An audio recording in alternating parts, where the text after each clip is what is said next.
That was the convergence or the ending of one era and the starting of a new era. Yes. So that industrial revolution era, it's done. It's gone, right? Yeah. Now we're going into the AI era. We help HR and payroll professionals with their HR and payroll software. We'll help HR softwares talk to each other. Having organizations like yours to come in and kind of find that signal in the noise is critical, right? What about our human experience? So that actually leads into my talk that I did yesterday, which was your next HR assistant. It's not human.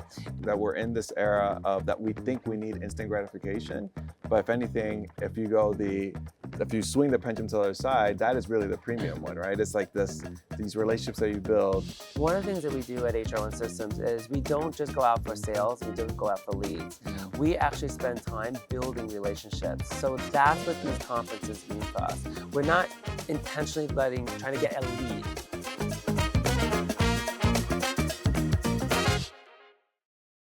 Welcome back to the Future of the Human Experience. I'm so excited. We're joining you today from the Arizona SHRM Conference at HR1 Systems booth with my fellow friend, Alex. Welcome to the Future of Human Experience. Thank you so much for having me. I'm super excited to be here.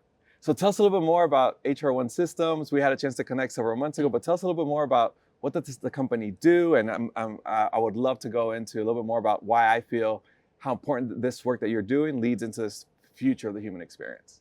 All right, cool.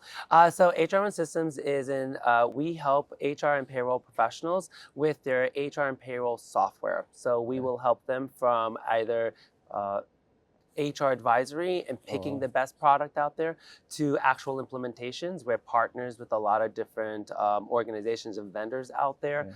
And then we also do managed services, and then we also provide software engineering support. For example, we'll help HR softwares talk to each other. So accounting systems need to talk to HR platforms.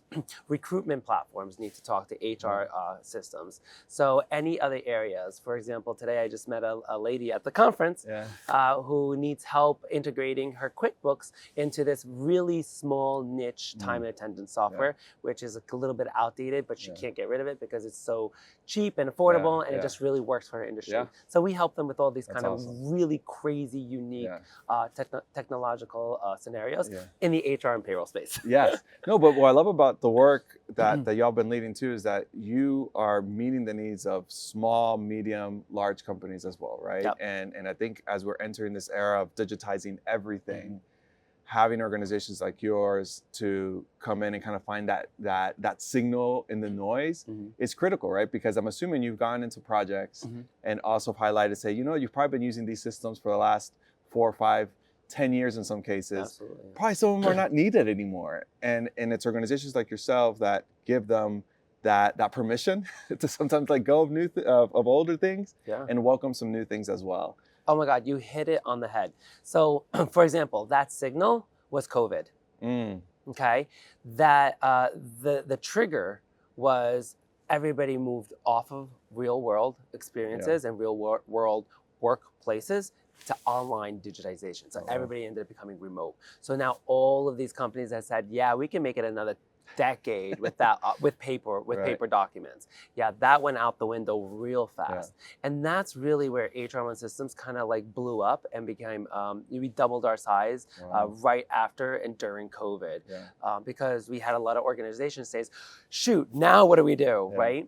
So what I actually wanted to specialize in is because I'm a small business owner, right? So I didn't want to go into the big side and the big organizations with thousands of employees. I wanted to help the mom and pop companies because they were the ones that were suffering the most. So how I actually ended up getting into that, how I started growing was helping them with the payroll, the PPP, government, the government grants and stuff like that. So that's really what helped out. So I ended up just doing like, so weird. I'm not a salesperson. I'm a tech person. I have a physics degree. I'm getting my doctorates in education. I'm very academic. I literally went out door to door and went to all of my bars and restaurants around my neighborhood in Jersey City. And I just said, hey, do you need help with your PPP applications? And I can help you. I can do your books, your payroll books. Yeah. I can do the math. I can help you. I can do all the That's awesome. analytics for you. And that's how I ended up getting name recognition and then growing the business at that point. And then honestly, I won't lie, I've had some amazing partners in the industry. For example, UKG, which is the booth right next to me. They've been an incredible partner with HR1 Systems and supportive throughout all those years.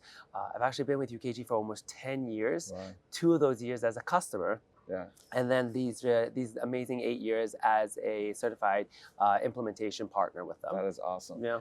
And Alex, what do you see as, again, you brought up COVID as a signal. I'm sure we're going to see dozens of more signals coming in this era of AI. Yeah. And as we get more people connected to the internet, new businesses, more entrepreneurs also that are coming out into the marketplace. Where do you see the future of not only HR1 Systems, but this work that you're leading in these small organizations, medium organizations, larger ones as well? Where do you see this work going into? What are some of the things that not necessarily keep you up at night, but also get you very enthusiastic of where the future is going? Yeah. So human beings. Yeah. So AI is really great. Will we go into that Matrix universe? We don't know, right? Will we go into that Star Wars universe where we have robots coming back and forth? We're seeing it today, right? All the airlines have it. This event, this hotel actually has a digital robot, like this little waiter robot with 3 shelves, and it just pushes orders back and forth from the kitchen into the bar. So what about the human beings? What about our human experience?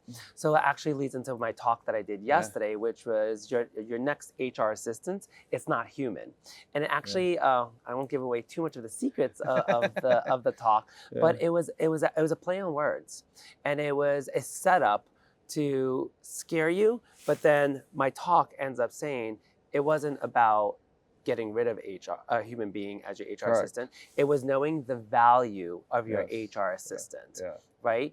And so my talk talks about leads into the experience and how to utilize and efficiently maximize AI and the chat GPTs, right? Cool. So that's really kind of where I think it's going to, back to the human experience. Like, it's taken us how long to kind of do this podcast, right? We originally said, let's do it on Zoom. And I was like, no, I want to see you. I want to be here, right? Zoom, It's so different seeing you in person to person than it is kind of just having a screen and looking at a screen. Yeah, and by the way, we'll also link up to our conversation that I had in Seattle with you, that you were gracious enough to give myself and our good friend Urs a space to talk about not only the present, but the future as well. So we'll link up that on the show notes as well. Yeah. With that said, Alex, too, where do you, or what have you gotten from this conference over the last few days, right? We're here at SHRM, Society of HR Management. Like, what is some of the experiences that you take away from conferences like this? Again, we've had a chance to see each other in some of these, but what are some of those things that you always look back to? You're like, man, I'm so glad I went to conferences like SHRM. Yeah, meeting people like you. Yeah. I mean, we've stayed in touch and we've connected for a year now, almost a right? year, So that's what's most important for me. Awesome. For this specific conference, why? Because we're doing the podcast together. We're connecting together. And that really makes it so much more worth it. And it's so much better to have that experience and having that connection. One of the things that we do at HR1 Systems is we don't just go out for sales and we don't go out for leads. We actually spend time building relationships. So that's what these conferences mean for us. We're not intentionally trying to get a lead. Right. What I'm trying to do is build relationships. That's why I do those speaking engagements. Because I want to be able to connect with other HR professionals, because I have been in HR for 25 years of my career. Yes, 25 years. Don't do the math, guys. All right. But that's really what it's all about. That's awesome. At least from my perspective. Yeah. And no, I mean, I think you see that too, right? That we're in this era of that we think we need instant gratification. But if anything, if you swing the pendulum to the other side, that is really the premium one, right? It's like these relationships that you build with not only partners, possible customers, possible organizations, possible even stakeholders that might give you a new idea of where HR1 Systems could go in the future, just because you spent time on building that relationship for the long term versus just trying to meet an immediate need for today. Yeah, you actually do that a lot for me too. Yeah. So it's a lot of our conversations and our deep dives. I know you love your voice messages, so it's always nice to, instead of reading, I get to listen to you. Fair enough. Yeah. So I always love getting those. When I get them, That's like, ooh. That's cool.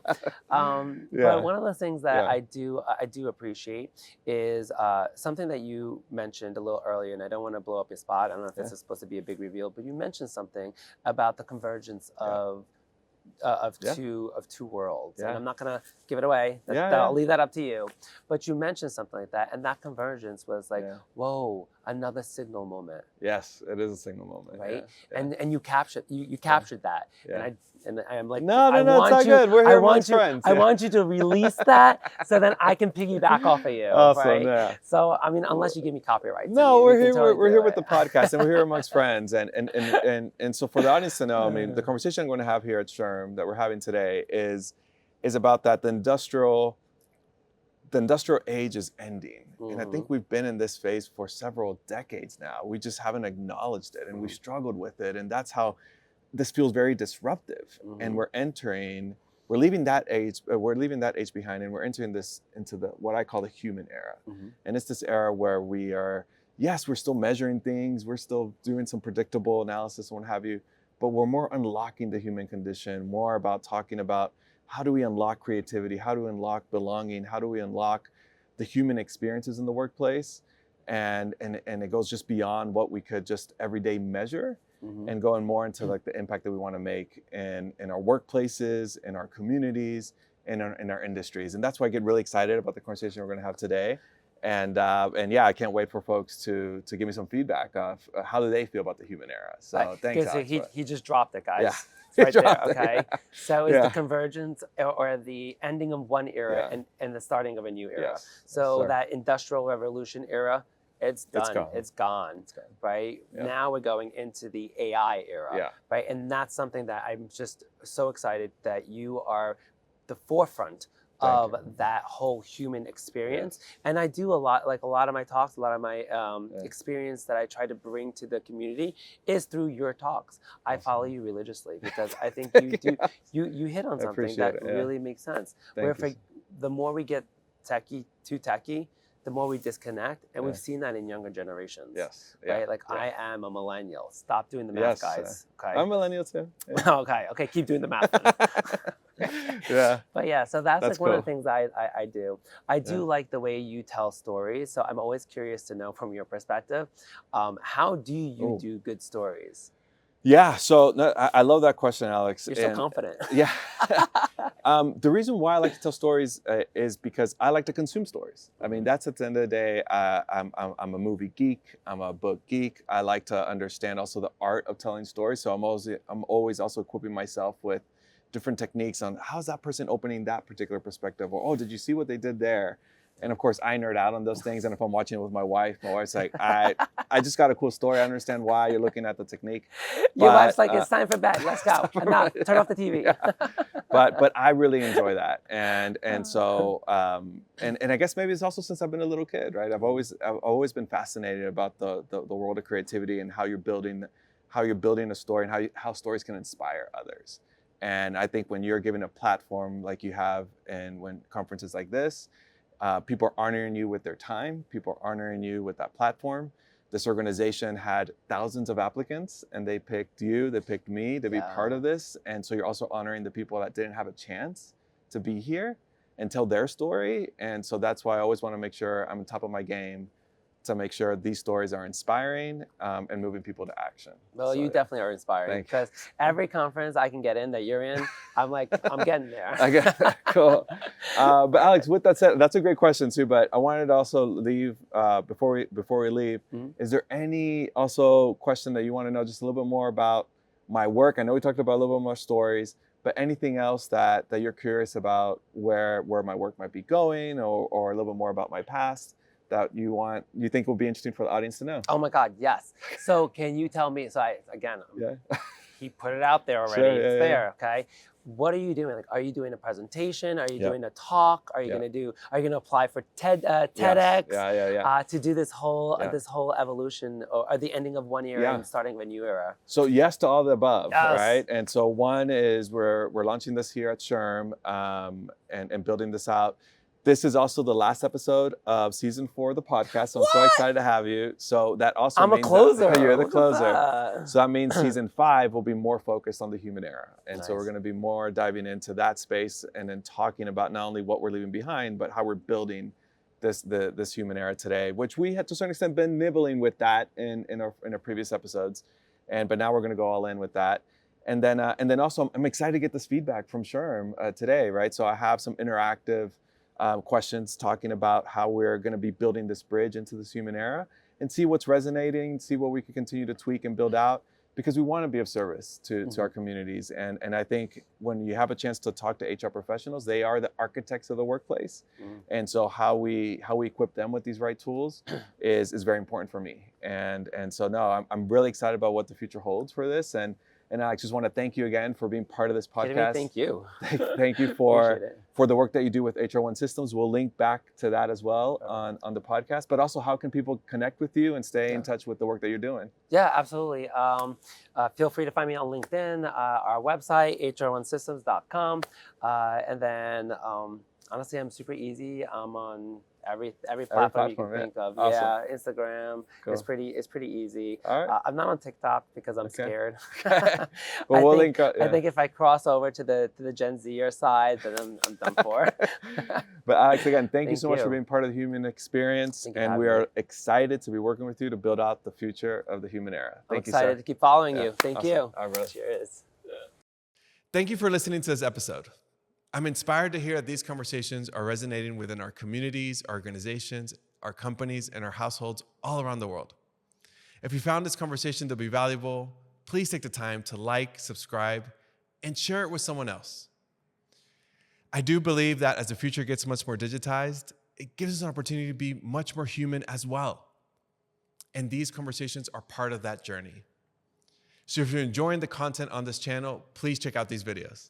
Thank you.